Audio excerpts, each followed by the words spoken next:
Continuemos con las reglas principales para el uso de mayúsculas.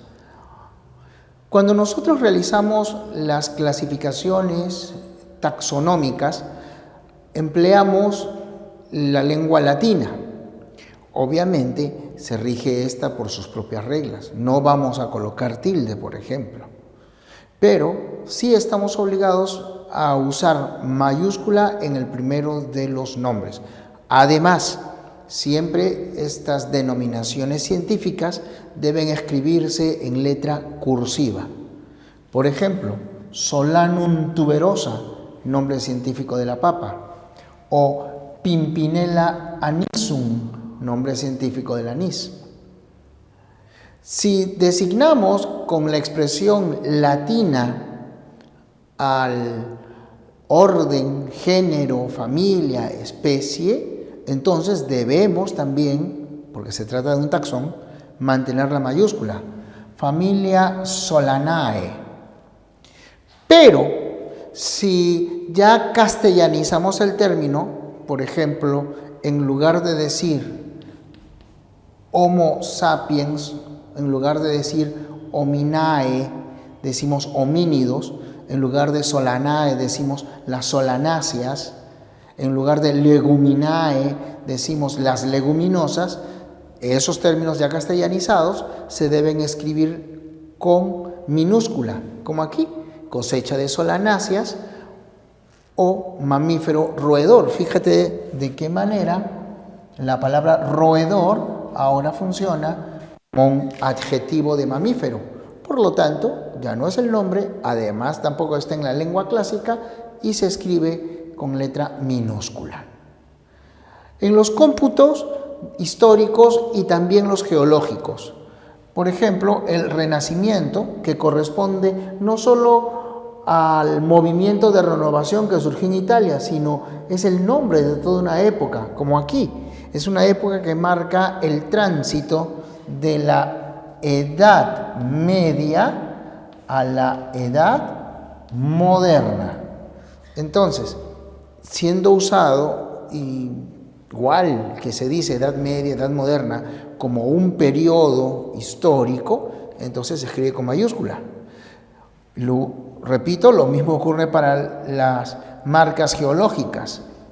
El Pleistoceno incluye 4 pisos: el Gelianiense, el Calabriense, el Iocense, el Taranteniense. Pero si se escribe este término ya no como un nombre, sino como un adjetivo, es decir, si acompaña este término a la palabra era, periodo, época, etc., entonces se escribe con minúscula, como en esta oración. El tiranosaurio vivió en la era jurásica. La palabra jurásica ahora es un ¿qué? Es un adjetivo de era. Y el megaterio vivió en el periodo Pleistoceno. Ahora Pleistoceno ya no alude a la era geológica. Pleistoceno está modificando a la palabra periodo y por eso se escribe con minúscula. También se utiliza mayúsculas para la denominación de los acontecimientos de carácter universal, como las revoluciones.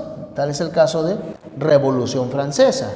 Si hablamos de la Revolución Cubana, Revolución China, etc., solo la primera letra, la palabra revolución, es la que debe escribirse con mayúscula.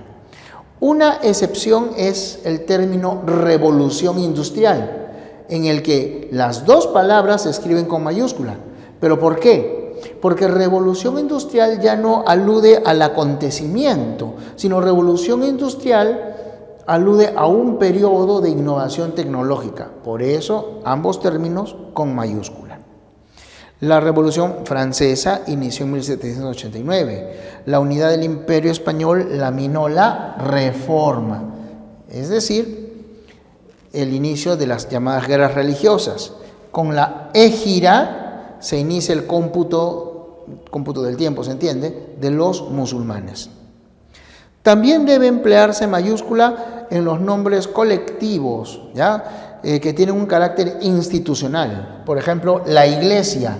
Y al decir la Iglesia no debe intervenir en el manejo del Estado, o la Iglesia se pronunció sobre ese asunto, entonces el término Iglesia alude a la institución. El término del que se acompañe el adjetivo se escribe con minúscula, ¿no?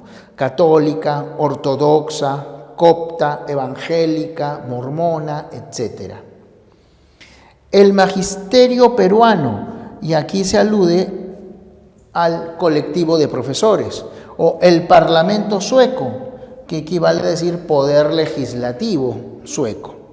Fuera de ese contexto en el que nosotros hemos indicado el uso de mayúsculas, entonces se escribirá con minúscula.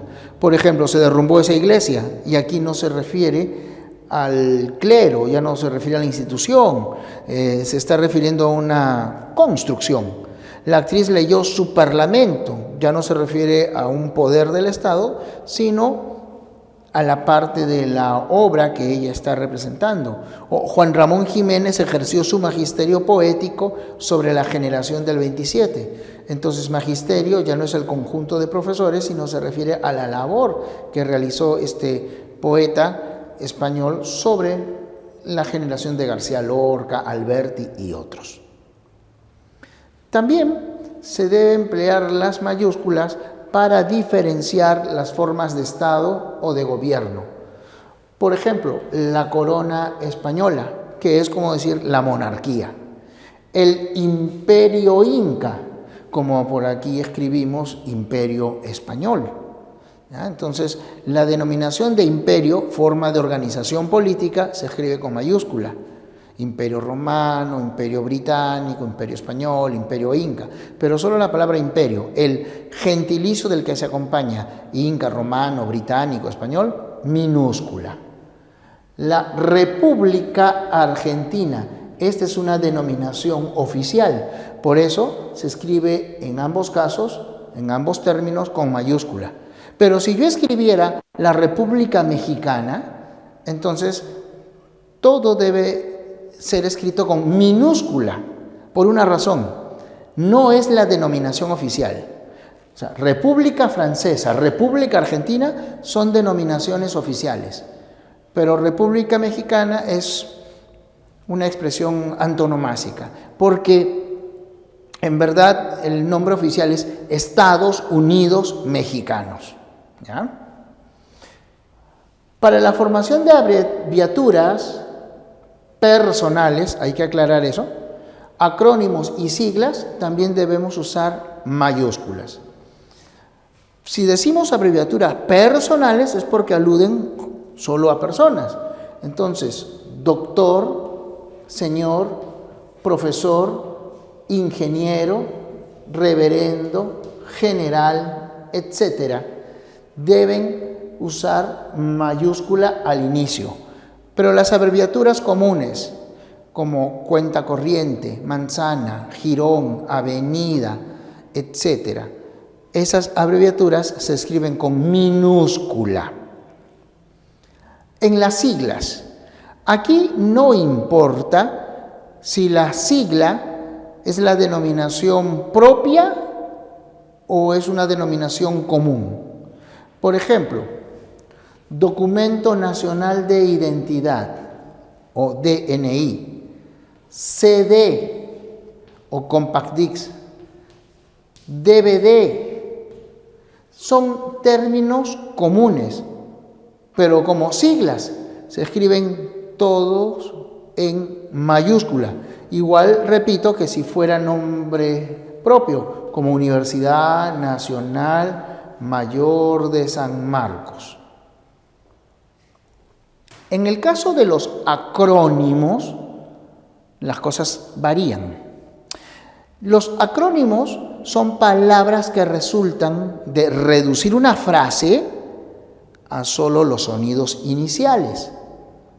La diferencia entre el acrónimo y la sigla es que en toda sigla hay deletreo,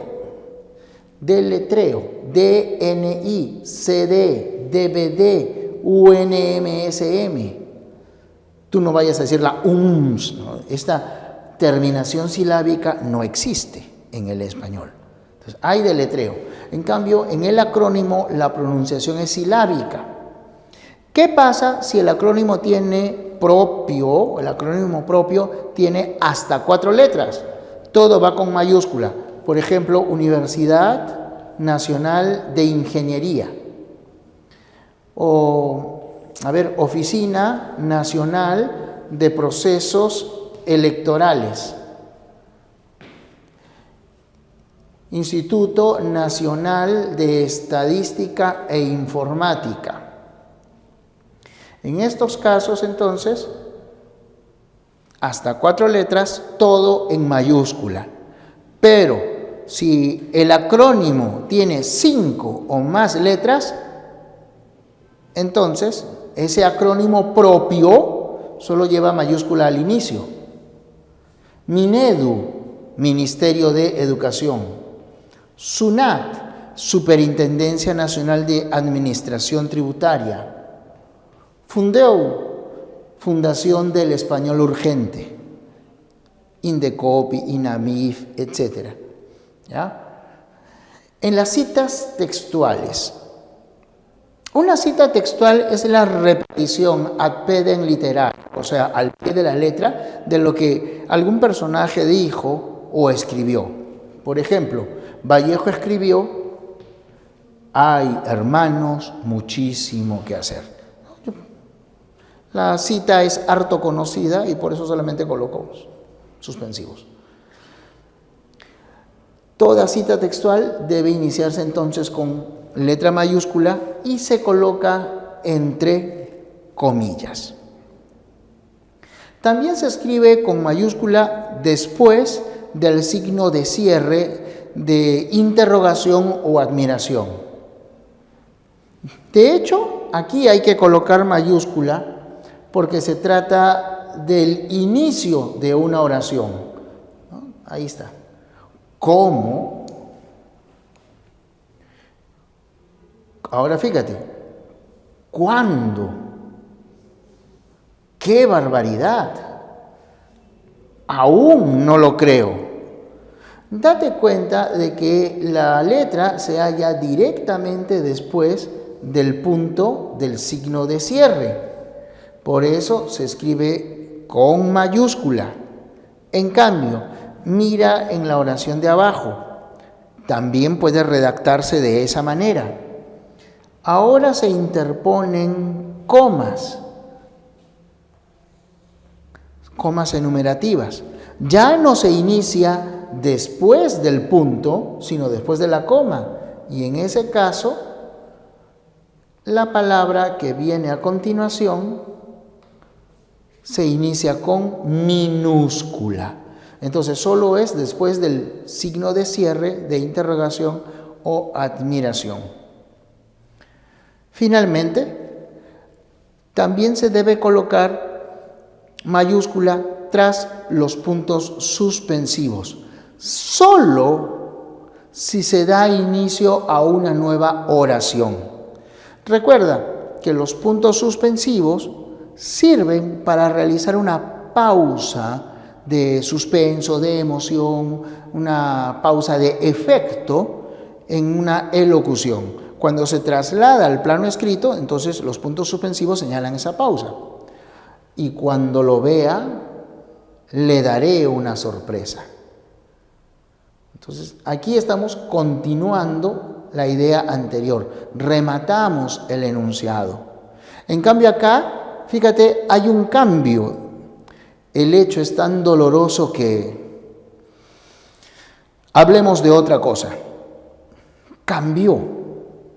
Esta oración no completa la anterior. Se trata de un nuevo pensamiento. Entonces se inicia con mayúscula.